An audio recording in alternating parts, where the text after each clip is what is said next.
Hello बच्चों, नमस्कार। MGR पाठशाला आपका स्वागत है। आइए आज हम जानेंगे महान प्रतिभा के धनी डॉक्टर एपीजे अब्दुल कलाम आज़ाद के जीवन के बारे में। तो डॉक्टर एपीजे अब्दुल कलाम आज़ाद का जन्म 15 अक्टूबर सन 1931 में तमिलनाडु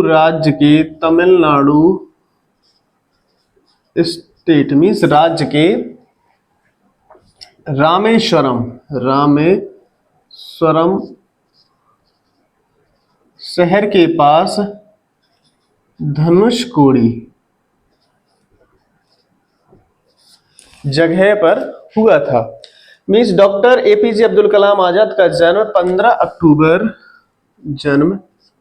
15 अक्टूबर 1931 को तमिलनाडु राज्य के रामेश्वरम शहर के पास धनुषकोडी जगह पर हुआ था।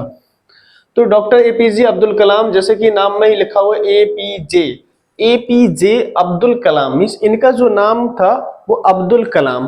तो जैसा कि ये साउथ इंडिया के व्यक्ति हैं, तो वहां पर चलन जो होता है अपने नाम से पहले पापा का नाम मीन्स पिताजी के नाम या दादाजी का नाम, दादाजी से पहले परदादा का नाम। तो इसमें क्या लिखा हुआ है, ए का मतलब क्या है यहाँ पर परदादा मीन्स अबुल, पी का मतलब क्या है पाकर मीन्स दादाजी, जे मीन्स जैनुलब्दीन, खुद का नाम क्या है इनका अब्दुल कलाम आजाद। तो पूरा नाम क्या हो गया, डॉक्टर अबुल पाकिर जैनुलब्दीन अब्दुल कलाम आजाद, पूरा कंप्लीट।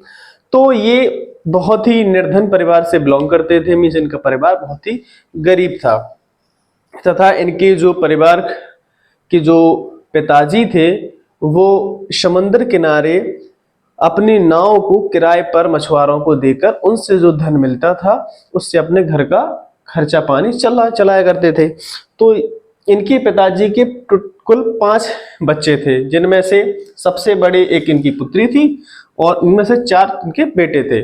तो जिनमें से 4 बेटों में से सबसे छोटे थे डॉक्टर एपीजे अब्दुल कलाम।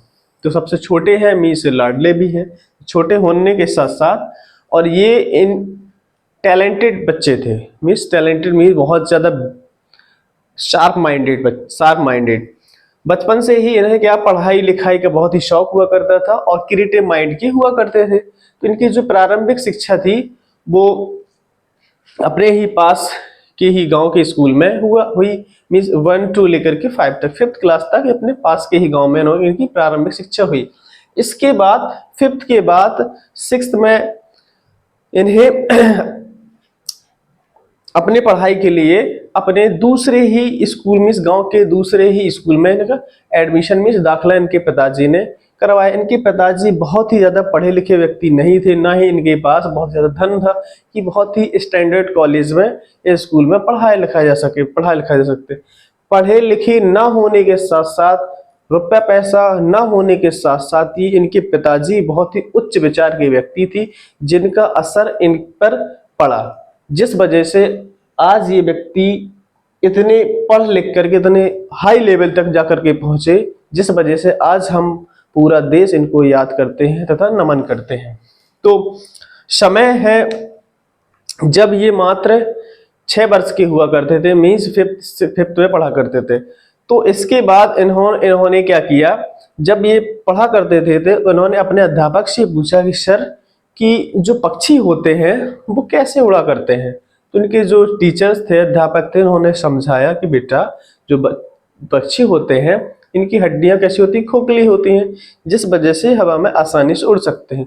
तो उन्होंने बहुत सारे क्वेश्चंस पुटअप किए टीचर से, अपने अध्यापक थे। तो अध्यापक इन्होंने क्या कर ले गए, एक बीच के पास ले गए मीन्स समुद्र किनारे। वैसे भी तमिलनाडु समुद्र के किनारे वाला राज्य है, तो बीच के किनारे ले गए। तो वहां पर उन्होंने टीचर्स ने क्या किया, अब्दुल कलाम आजाद के साथ साथ बच्चों को समझाया कि देखिए बच्चों कि जो पक्षी होते हैं वो अपने पंख फैलाते हैं और अपने पैर जो सिकुड़ते हैं, और पंख फैलाने के साथ साथ इनकी जो हड्डी होती है बहुत ज्यादा खोखली होती है, वेट बहुत कम होते हैं, इस वजह से आसानी से उड़ सकते हैं। तो ऐसे ही विचार इनके माइंड में आए कि मैं भी ऐसे ही अपने जीवन की ऊंचाइयों को छूऊंगा। तो उन्होंने ठान लिया था कि मैं भी जो विज्ञान के बारे में अच्छे से अध्ययन करूंगा। तभी से इन्हें बहुत ही ज़्यादा विज्ञान में रुचि हुई, मीन्स अर्थात फिजिक्स में बहुत ज़्यादा रुचि हुई। तो इन्होंने अपनी प्रारंभिक पढ़ाई स्टार्ट करने के साथ साथ बहुत ही अच्छे मार्क्स के साथ उन्होंने पढ़ाई की। और उसके पश्चात जैसे ही इनका प्रारंभिक स्कूली पढ़ाई कंप्लीट हुई तो उसके बाद इन्हें इनकी बड़ी दीदी ने अपना जो भी पैसा था, अपने जो गहने वहने थे, उन सबको बेच करके अपने छोटे भाई को पढ़ने के लिए भेजा। कहाँ पर? MIT Madras institute of technology, जहां पर इन्होंने जाकर के अपनी स्नातक डिग्री किसमें? साइंस में, बैचलर ऑफ साइंस में स्नातक की डिग्री इन्होंने प्राप्त की सन 1950 में। 1950 में इसके साथ साथ इन्होंने ठाना कि मुझे इंजीनियरिंग भी करनी है। तो इंजीनियरिंग करने के लिए इन्होंने क्या किया? ग्रेजुएशन मीन्स स्नातक करने के बाद इन्होंने इंजीनियरिंग की पढ़ाई की। और इंजीनियरिंग की पढ़ाई करना उस समय बहुत बड़ी बात हुआ करती थी। तो जिसमें सबसे बड़ा योगदान इनकी बड़ी दीदी और इनके पिताजी का रहा, जिन्होंने पैसा इकट्ठा करने के बाद इनका दाखिला इंजीनियरिंग जैसे मद्रास जैसे कॉलेज में इनका दाखिला करवाया। और जहां से इन्होंने हाईली क्वालिफाइड होकर के इन्होंने उच्च शिक्षा प्राप्त की, जिसके पश्चात अब इन्हें आवश्यकता पड़ती है एक जॉब की। तो अच्छे पढ़े लिखे हुए व्यक्ति होते हैं तो इनको अब जॉब करनी होती है। तो जॉब क्या होगी? 2 डायरेक्शन के लिए खुलती है। एक तो एयरफोर्स, इंटरेस्ट था स्टार्टिंग से ही कि मैं एयरफोर्स ज्वाइन करूंगा, या फिर साइंटिस्ट बनूंगा। तो सबसे पहले क्या करते हैं कि इन्होंने सबसे पहले जाकर के क्या किया? साइंटिस्ट बनने के लिए जाकर के इंटरव्यू दिया सबसे पहले दिल्ली में जाकर के, और जिसका रिजल्ट आना बाकी था। उसके तुरंत बाद देहरादून पहुंचते हैं। देहरादून पहुंचने के बाद एयरफोर्स में इन्होंने एयरफोर्स में जाकर के अपना इंटरव्यू दिया। वहां पर इनका इंटरव्यू का जो परिणाम था उसमें टोटल जो बच्चे थे, स्टूडेंट थे, वो कितने थे? 25, जिनमें से सिलेक्ट होने थे कितने? 8। और जिसमें से डॉक्टर APJ अब्दुल कलाम की जो रैंक आई हुई थी वो आई थी 9th रैंक। अर्थात इनको जो एयरफोर्स ज्वाइन करने का सपना जो था वो कैसा हो गया? फेल होने पर ये बहुत ज्यादा निराश और हताश हो गए। देहरादून में ये थे उस समय, देहरादून में जब उनको ये मालूम चला कि मैं फेल हो चुका हूँ, इतनी मेहनत करने के बाद अपने घर वालों का, माता पिता का जो सपना है वो पूर्ण नहीं कर सका, तो ये बहुत ज़्यादा हताश हुए, निराश हुए। उसके बाद ये पहुँचते हैं जाकर के ऋषिकेश। देहरादून में ही एक जगह है ऋषिकेश, और ऋषिकेश में जाकर के वहाँ इन्होंने अपने क्या किया? अपने दिमाग को शांत करने के लिए सोचना विचारना चालू किया। और हताश होने के बाद ऋषिकेश में एक आश्रम में पहुंचते हैं। वहां पर एक जो ऋषि थे उन्होंने डॉक्टर APJ अब्दुल कलाम आज़ाद का चेहरा देख करके बहुत ही ज़्यादा दुखी चेहरा देख करके इन्हें क्या किया? बोला कि बेटा कि आप धैर्य रखिए, आपने जो सोचा है, आपने जो मेहनत की है, उसका जो रिजल्ट है, परिणाम है, वो ऊपर वाला जरूर देगा। जरूरी नहीं है कि जो रिजल्ट है वो भी तुरंत मिल जाए, बट यदि आपने मेहनत की है तो आपको जो रिजल्ट है, वो परिणाम से वो मिलेंगे। जरूरी नहीं है कि जो आपने सोच रखा है वो चीज आपको मिल ही जाए। शायद ऐसा भी होता है कि ऊपर वाले ने आपको इससे भी बेहतर चीज के लिए बनाया हो। तो इन ऋषि ने क्या किया? डॉक्टर APJ अब्दुल कलाम को सांत्वना दी, समझाया, तब ये यहाँ से जाकर के शांत हुए और वापस क्या हुआ कि इनके पास एक कॉल लेटर आता है। कॉल लेटर आता है कहाँ से? दिल्ली से। किस लिए? साइंटिस्ट के लिए। तो इसके बाद इन्होंने क्या किया, गवर्नमेंट ऑफ इंडिया के अंतर अधीन एज अ साइंटिस्ट के रूप में इन्होंने काम करना स्टार्ट किया। उसके बाद इन्होंने सन 1969 में इसरो ज्वाइन किया।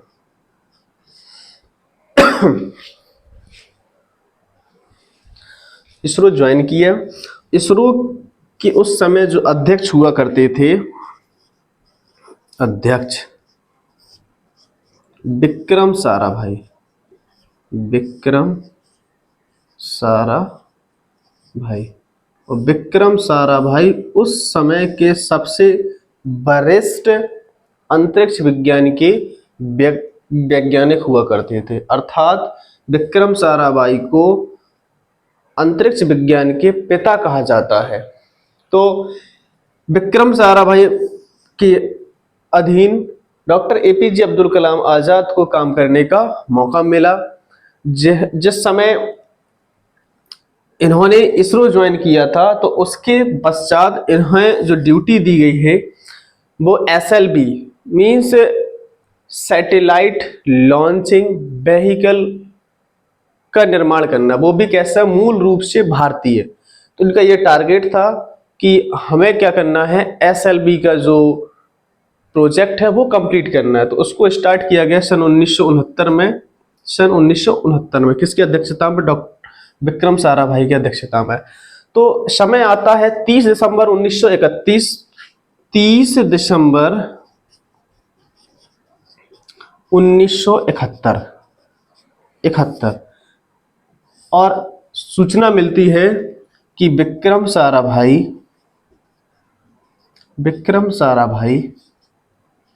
की मृत्यु हो जाती है।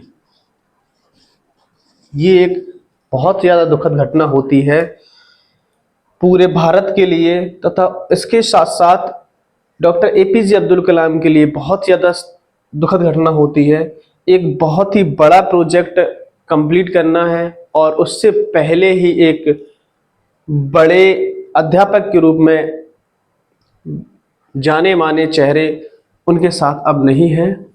तो इस घटना को सहन करने के साथ साथ डॉक्टर एपीजे अब्दुल कलाम आगे बढ़े।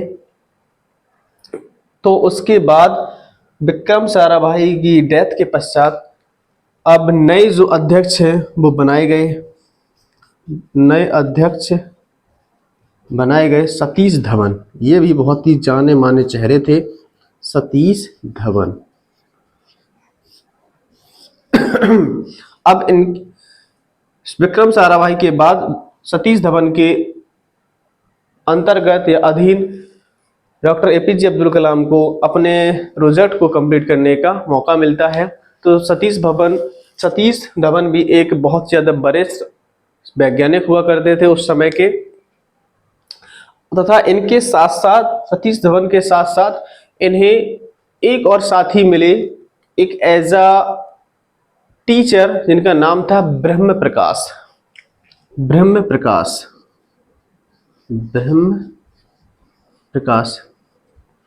दोनों का साथ तथा सपोर्ट पूरी तरह से एपीजे अब्दुल कलाम आजाद को था। और इनका जो प्रोजेक्ट था वो क्या था?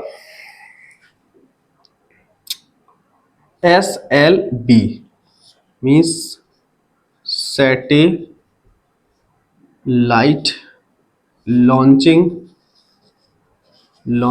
व्हीकल। इस प्रोजेक्ट को पूरा करना था। बस इस प्रोजेक्ट के जो अध्यक्ष थे मीन्स हेड थे, प्रोजेक्ट हेड जो थे वो थे एपीजे अब्दुल कलाम। चलिए, और ये है जो प्रोजेक्ट है वो अपने कार्य पर लगा हुआ है। मीन्स इस प्रोजेक्ट को करने के लिए पूरी मेहनत और जद्दोजहद के साथ डॉक्टर एपीजे अब्दुल कलाम आजाद तथा उनकी टीम पूरी कार्यरत थी काम करने के लिए। समय आता है सन 1979 में, 1979 मीन्स 1979 मीन्स स्टार्ट प्रोजेक्ट कब हुआ था 1969, और जो लॉन्च करने का समय आता है सन 1979। इस समय क्या होता है, इस प्रोजेक्ट को लॉन्च करना होता है, तो सारी तैयारी कंप्लीट हो चुकी है, प्रेस अरेस वगैरह बाकी सब समाचार पत्र वगैरह हिंदुस्तान जैसे सभी समाचार पत्र तक न्यूज पहुंच चुकी है कि 1979 जो समय है, अब जो पूरी तरह से भारतीय निर्मित SLV है वो लॉन्च होने वाली है। तो जब भी लॉन्च होता है तो उससे जस्ट पहले 4 मिनट पहले जो लॉन्च होता है उसके पहले समय रहता है कि पूरा फ्लैशबैक में देखा जाता है कि जो हमारा मिशन है वो अच्छी तरह से वर्क कर रहा है या फिर नहीं। तो सन 1979 से 1979 में लॉन्च करना होता है और जगह होती है श्रीहरिकोटा।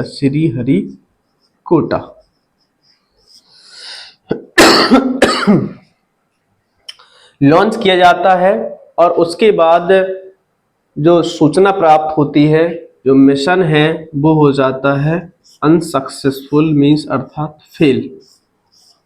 10 साल की मेहनत, उसका जो रिजल्ट मिलता है वो फेलियर। तो जैसे ही पता चलता है कि जो SLV है वो फेल्ड है, मीन्स परीक्षण जो किया गया वो फेल है, तो उसके बाद जो पूरा का पूरा स्टाफ होता है इसरो का वो दुखी हो जाता है, और दुखी होने के साथ साथ सबसे ज़्यादा दुख होता है डॉक्टर APJ अब्दुल कलाम को। क्यों? क्योंकि जो प्रोजेक्ट हेड थे वो अब्दुल कलाम आज़ाद ही थे तथा अध्यक्ष जो थे उस समय सतीश धवन थे। तो जैसे ही कोई बड़ा कार्य होता है तो उसके पश्चात उसका जो सफलता या असफलता का जवाब जो देना होता है वो सरकार के सामने या जनता के सामने रखना होता है प्रेस कॉन्फ्रेंस के माध्यम से। तो उसके पश्चात जैसे ही फेलियर होता है तो डॉक्टर APJ अब्दुल कलाम आज़ाद जाते हैं अपने कमरे में दुखी मन के साथ, आंसुओं बहते हुए कमरे में जाकर के रोते हैं। उसके पश्चात वह उस कमरे में पहुंचते हैं ब्रह्म प्रकाश जी। तो उन्हें क्या करते हैं, सांत्वना देते हैं, समझाते हैं कि कोई दिक्कत नहीं है, अभी जो हमारा परीक्षण है वो असफल हुआ है, हम नेक्स्ट फिर से प्रयास करेंगे, फिर से सफल होंगे। और समझाने के बाद सतीश धवन सर के सामने ये पहुंचते हैं, तो समझाते हैं सतीश धवन सर भी इनको कि कोई दिक्कत नहीं है, हमें क्या करना है, प्रेस कॉन्फ्रेंस में जनता के सामने जाकर के हमें अपने जवाब देने हैं कि जो हमारा मिशन था वो अनसक्सेसफुल रहा है, नेक्स्ट टाइम फिर से प्रयास करेंगे। तो एक बहुत बड़ा जवाब देने के लिए पहुंचते हैं सतीश धवन तथा साथ में क्या अब्दुल कलाम आजाद जो प्रोजेक्ट हेड थे। तो उस समय जो जिम्मेदारी होती है वो सतीश धवन खुद अपने ऊपर लेते हैं कि जो मिस्टेक्स हुई, जो गलतियां हुई हैं उसमें मेरा अहम रोल है। नेक्स्ट टाइम 1 साल का समय लेते हैं और इसके बाद बहुत ही बड़ी जिम्मेदारी के साथ और बड़े ताकत के साथ, फुल तैयारों के साथ हम अगले वर्ष 1980 में समय भी निर्धारित कर देते हैं कि 1 साल के अंतर्गत हम SLV का जो सफल परीक्षण है वो करेंगे और उसके जो हेड रहेंगे वो अब्दुल कलाम आज़ाद ही रहेंगे। तो उस सफलता के लिए फिर से स्टार्ट मिशन तैयार हो जाता है और 1 साल के अंतर्गत ही SLV का जो सफल परीक्षण होता है जिससे पूरे देश में अच्छा समाचार पहुंचता है कि रोहिणी सैटेलाइट सफलतापूर्वक लॉन्च हो चुका है, वो भी पूर्णतः भारतीय मूल का, इस पूर्णतः भारत का बनाया हुआ। तो इससे क्या होता है, पूरे देश में बहुत ज़्यादा खुशी का माहौल होता है। और जैसी बात सरकार के पास पहुंचती है तो 1981 में ये क्या हो 1980 में सफल हो जाता है क्या SLV। और 1981 में क्या करते हैं, उस समय देश की प्रधानमंत्री होती है इंदिरा गांधी। क्या कौन होती है? इंदिरा गांधी। इन्होंने क्या किया कि इसरो का वेलकम किया, इनको इसरो का अपने साथ मीटिंग किया, मीटिंग के लिए बुलाया, और जिसमें प्रोजेक्ट हेड और अध्यक्ष सतीश धवन दोनों क्या करते हैं, इनको इनवाइट किया जाता है और ये पहुंचते हैं दिल्ली। तो पहुंचने से पहले एपीजे अब्दुल कलाम आजाद फोन करते हैं सतीश धवन को, सर कि मेरे पास कोई बेहतरीन कपड़े बिल्कुल भी नहीं है और मैं कैसे जाकर के ये मीटिंग ज्वाइन करूंगा। तो सतीश धवन ने कहा है कि आप को कोई भी स्पेशल कपड़े या ड्रेस या सूट पहनने की कोई आवश्यकता नहीं है, आपने सफलता का वो सूट पहन रखा है जिससे आप एकदम स्पेशल ही लगेंगे पूरे मीटिंग के दौरान, आपको कोई भी बेहतरीन कपड़े पहनने की आवश्यकता नहीं है। तो बहुत ही अच्छे ढंग से मुस्कुराए। उसके साथ साथ सतीश धवन और जो एपीजे अब्दुल कलाम है वो दिल्ली पहुंचते हैं। पहुंचने पर इनकी जो मीटिंग होती है वो किसके साथ होती है? इंदिरा गांधी, उस समय की पीएम इंदिरा गांधी, पीएम इंदिरा गांधी जो कि कांग्रेस पार्टी से पीएम थी। और इस मीटिंग में सत्ताधारी पार्टी के साथ साथ विपक्ष पार्टी को भी बुलाया गया था। विपक्ष पार्टी का मतलब है उस समय बीजेपी, और बीजेपी के जो मुखिया हुआ करते थे उस समय वो कौन थे? अटल बिहारी वाजपेयी। अटल बिहारी वाजपेयी, अटल बिहारी वाजपेयी, ये बहुत ही बड़ा चेहरा था। तो 1981 में अटल बिहारी वाजपेयी तथा इंदिरा गांधी से एपीजे अब्दुल कलाम की मुलाकात होती है। ठीक, उसके पश्चात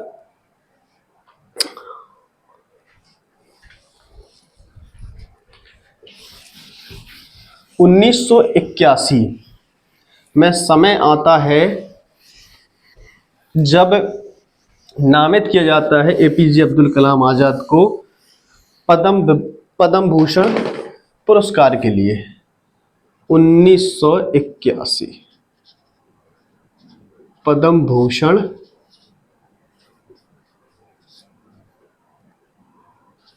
पुरस्कार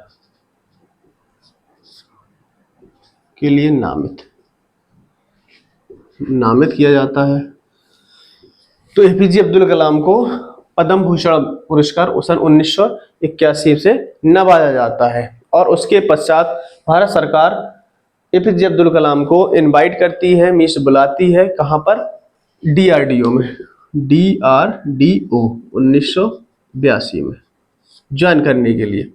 मीन्स भारत सरकार ने बोला कि आपको अब आवश्यकता है कि आप बेहतरीन मिसाइलों का निर्माण करें, मीन्स जो गाइडेड मिसाइलें होती हैं उनमें अपना योगदान दें।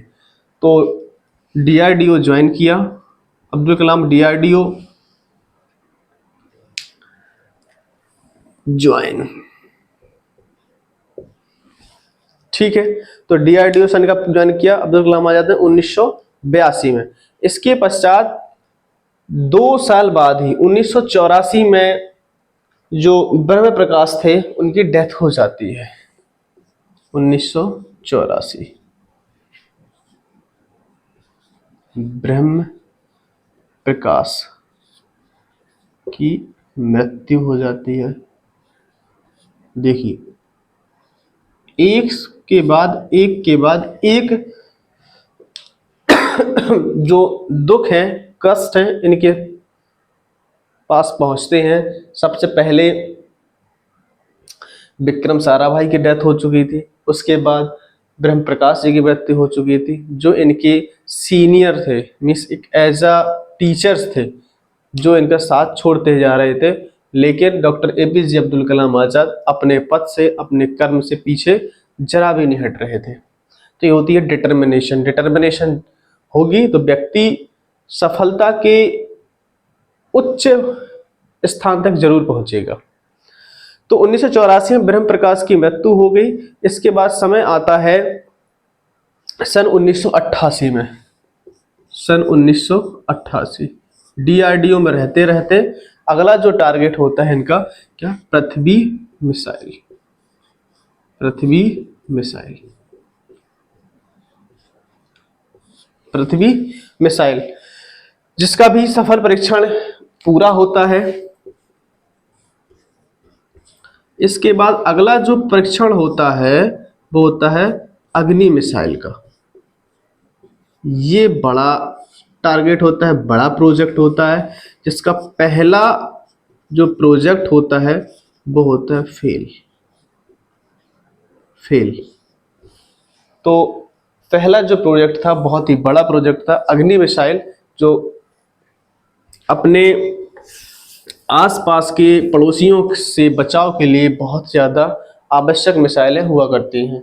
इसके बाद सेकेंड अटेम्प्ट जो आता है उसमें अग्नि मिसाइल का परीक्षण किया जाता है, जिसमें भी इसमें असफलता हासिल होती है। असफलता हासिल होती है तो पूरे देश में पूरे देश में असफलता का जो प्रचार होता है वो फैल जाता है। यह कहा जाता है कि जो देश का जो पैसा है, जो टैक्स का आया जो पैसा है वो यूं ही बर्बाद हो रहा है, इससे कोई बेनिफिट्स नहीं हो मिल रहे हैं। तो इस घूंट को भी पीकर एपीजे अब्दुल कलाम अपने जो टारगेट है, इस प्रोजेक्ट है, उसमें लगे रहते हैं। इसके बाद थर्ड जो परीक्षण होता है उसको किया जाता है। उसके पश्चात थर्ड परीक्षण में अग्नि मिसाइल का जो सफलता जो होती है वो प्राप्त हो जाती है।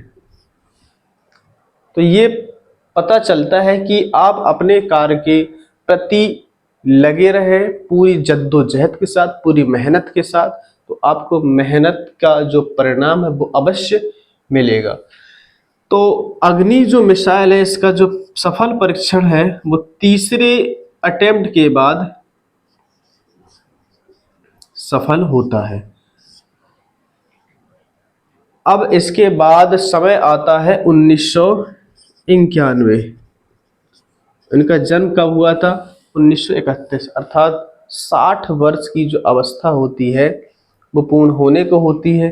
इससे पहले 1990 जो समय होता है, जैसे ही जो अग्नि मिसाइल परीक्षण सफल होता है उसके बाद भारत सरकार इन्हें इनवाइट करती है पद्म विभूषण के लिए, पद्म विभूषण पुरस्कार, विभूषण पुरस्कार के लिए। तो सन 1990 में पद्म विभूषण पुरस्कार से इन्हें नामित किया जाता है, पुरस्कृत किया जाता है। उसके बाद सन 1991 में ये रिटायरमेंट की सोचते हैं। अभी 60 वर्ष की अवस्था होती है, तो सोचते पर ये सोचते हैं कि अब मैं अपना जो समय है वो एक as a teacher, school teacher मैं स्पेंड करूंगा, लोगों के बीच, बच्चों के बीच जाकर के अपना योगदान दूंगा। लेकिन सन 1992 में ही सरकार क्या करती है, फिर से इनको इनवाइट करती है कि सर आपको इस देश की जरूरत है, आइए आप इस देश को अपना कीमती समय और अपना जो दिमाग है वो दीजिए, वो आवश्यकता है उसकी। तो इनको 1992 में बुलाया जाता है एज अ वैज्ञानिक सलाहकार, एज अ वैज्ञानिक सलाहकार। तो ये काम करते हैं सन 1992 से लेकर के 1999 तक एज अ भारतीय वैज्ञानिक सलाहकार के रूप में, सचिव के रूप में। जो भी कार्य होंगे वैज्ञानिक से संबंधित वो सभी के सभी आपके माध्यम से, आपकी सलाह के द्वारा ही किए जाएंगे। और समय आता है सन 1997, जिस समय डॉक्टर एपीजे अब्दुल कलाम को भारत के सबसे बड़े सम्मान के साथ, बड़े पुरस्कार के साथ नवाजा जाता है, भारत रत्न।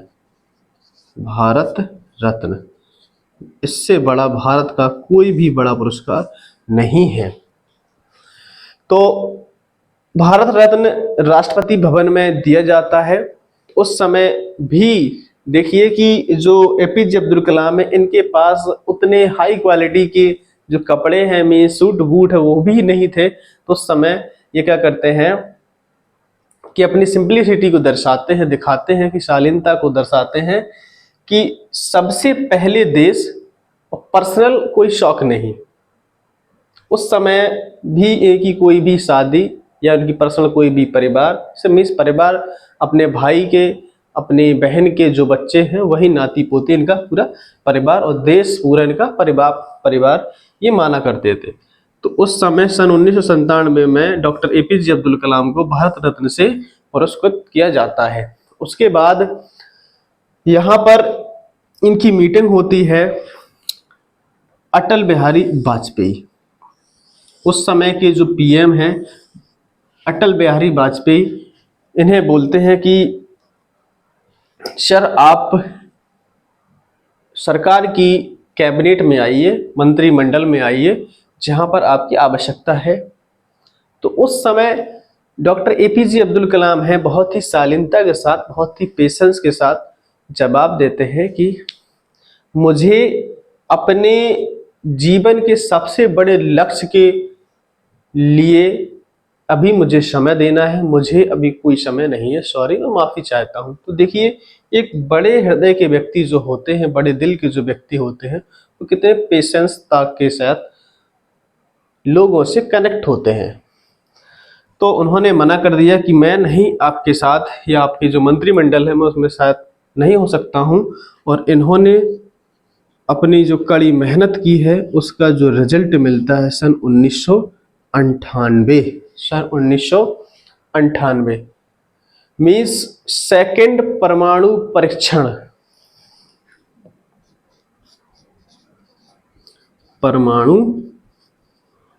परीक्षण,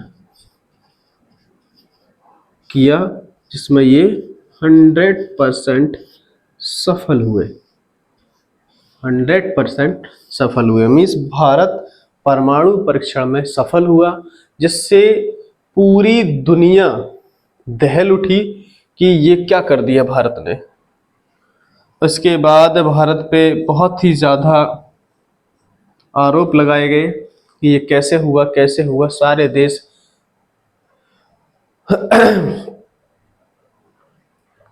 परेशान हुए, लेकिन भारत का जो परमाणु परीक्षण था वो सफल हुआ। उस समय देश के जो प्रधानमंत्री हुआ करते थे अटल बिहारी वाजपेयी मीन्स NDA सरकार से। तो 98 में सफल होने के बाद अब समय आगे की ओर आता है और अटल बिहारी वाजपेयी की सरकार दोबारा से बनती है 1999 में। 1999 में APJ अटल बिहारी वाजपेयी की सरकार सेकेंड टाइम फिर से रिपीट होती है और सरकार 1999 से लेकर के 2000 तक चलनी होती है। तो उस समय जो समय आता है सन 2002 का, उस समय कॉल की जाती है डॉक्टर APJ अब्दुल कलाम को, किसके द्वारा? अटल बिहारी वाजपेयी की। सर आपकी ज़रूरत इस देश को है एज अ राष्ट्रपति, तो प्लीज़ आप ना मत कहिएगा और आपको प्रेसिडेंट पद मीन्स राष्ट्रपति पद आपको संभालना है। तो उस समय नामांकन होता है और विपक्षी पार्टी तथा जो सत्ताधारी पार्टी है, इन दोनों का जो मतदान होता है और जिसमें से 90% बहुमत के साथ 90% बहुमत के साथ डॉक्टर APJ अब्दुल कलाम आज़ाद को एज आ प्रेसिडेंट निर्वाचित किया जाता है। 90% बहुमत बहुत बड़ा आंकड़ा है। एज आ प्रेसिडेंट के रूप में सन 2002 में निर्वाचित किया जाता है। तो सन 2002 में एक एज आ प्रेसिडेंट के रूप में इन्होंने कार्यभार संभाला और 2002 से लेकर के 2002 का मतलब है 25 जुलाई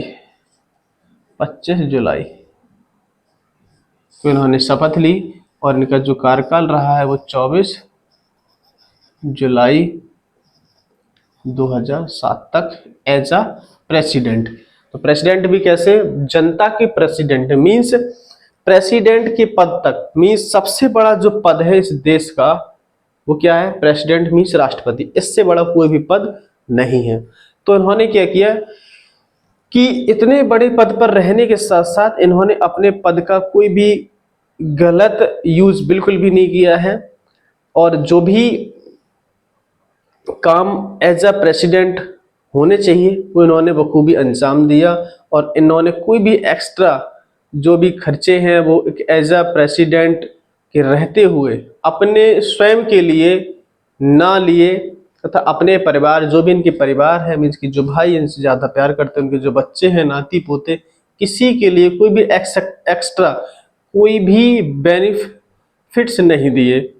देश के राष्ट्रपति होने के साथ साथ इनके जो बड़े भाई के जो बेटे हैं वो जाते हैं, देखिए, सऊदी अरब। सऊदी अरब में जो मुस्लिम धर्म के जो सबसे पवित्र स्थल है मक्का मदीना, वहाँ पर जाते हैं। तो जाने के बाद वहाँ सऊदी अरब में जो भारत के जो राजदूत होते हैं उन्हें सूचना मिलती है कि भारत के राष्ट्रपति के भाई के जो नाती हैं वो मक्का मदीना उनका परिवार आए हुए हैं। तो उन्होंने फ़ोन किया कि सर, आपके जो भाई हैं उनके जो नाती हैं वो यहाँ पर परिवार है वो आया हुआ, तो इनके लिए क्या स्पेशल व्यवस्था की जाए। तो उन्होंने डॉक्टर एपीजे अब्दुल कलाम ने कहा कि नहीं, वो कोई भी इस समय मेरे भाई के नाती हैं, बट वो एक सिंपल से एक व्यक्ति हैं, एक एज अ सिंपल से नॉर्मल से व्यक्ति हैं, आप उन्हें कोई भी स्पेशल फैसिलिटीज़ नहीं देंगे। तो देखिए क्या कितना बड़ा इनका दिल है कि कोई भी एक्सेट्रा जो फ़ायदे हैं वो नहीं दे सकते हैं। और आज के समय में देखिए कि जो छोटा छोटा प्रधान होता है, अध्यक्ष होता है किसी भी पार्टी का, कोई भी एमएलए होता है या एमपी होता है, तो अपने परिवार, रिश्तेदार, यार दोस्ती को कितने ढेर सारे फायदे देता है। अपने ही सरकार का जो पैसा होता है उसी पैसे से शौक करवाता है, ढेर सारे और भी ज़्यादा फायदे देता है। जबकि इन सब से जुदा, इन सब से अलग डॉक्टर एपीजे अब्दुल कलाम बहुत ही अलग, बहुत ही उच्च विचार के व्यक्ति रहे हैं, जिन्होंने अपना पूरा जीवन देश के लिए निछावर कर दिया। और सबसे बड़ी बात ये है कि एक एज अ मुस्लिम, कहने को मुस्लिम लेकिन ये मानवता के धनी व्यक्ति है। इन्होंने मुस्लिम धर्म को साइड करते हुए कभी ये नहीं सोचा कि मैं मुसलमान हूँ और हिंदू क्या सोचेंगे। तो इन धर्म के सभी ठेकेदारों के लिए तमाचा है। सबसे बड़ा एग्जाम्पल है कि हिंदू मुसलमान कोई भी धर्म नहीं, सबसे बड़ा धर्म मानवता धर्म है। इस धर्म को निभाइए और आगे बढ़िए। इसके पश्चात समय आता है 2015, जिस समय इस महान प्रतिभा के, महान व्यक्तित्व के, महान मानवता के धनी व्यक्ति डॉक्टर एपीजे अब्दुल कलाम आज़ाद इस दुनिया से विदा होते हैं। तो मैं नमन करता हूँ ऐसे महान व्यक्तित्व के धनी के व्यक्ति को, प्रणाम करता हूँ, बार बार सत सत नमन करता हूँ कि ऐसे व्यक्ति, ऐसे व्यक्तित्व के धनी बार बार इस पृथ्वी पर, बार बार इस देश के लिए आए अपना योगदान के। ठीक है, okay, bye bye, thank you, take care, अपना ख्याल रखें। और साथ ही मेरे चैनल को लाइक, सब्सक्राइब, शेयर बिल्कुल कीजिए, बहुत कीजिए, शेयर कीजिए। ठीक, ओके, थैंक यू।